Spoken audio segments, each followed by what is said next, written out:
Nararamdaman mo?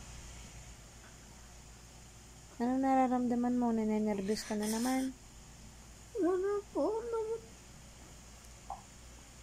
Wala.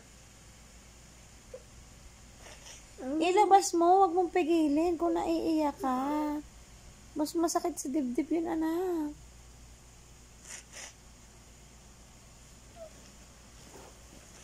Anong nararamdaman mo na naman? Nanenervyos ka?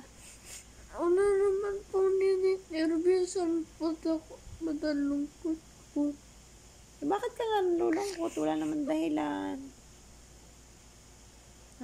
Ahan ko ba, mama, nag-iisip ako ng happy moments eh. Ayaw pa rin naman. Kapag naglaladyaw na kasi. Sige kasi natin kanina nung birthday ni Lola. Hindi ka naman kumain. O, anong kakainin mo? Anong gusto mong lutuin ni Mami?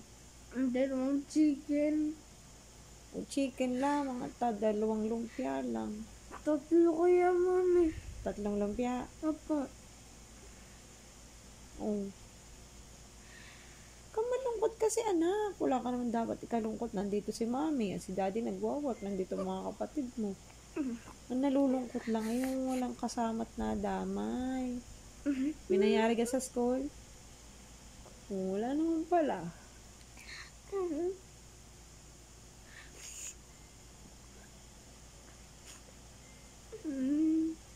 Bigla-bigla ka na lang nalulungkot. Bigla-bigla ka na lang naiyak.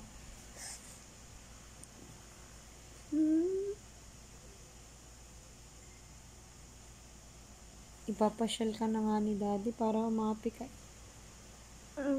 Hindi naman dun sa pagbasa. Ang gusto ko lang bumalik. Ang gusto ko lang bumalik sa dati. Yung okay lang. Patuloy lang pag-aaral. Bakit ka nagkakaganyan, anak?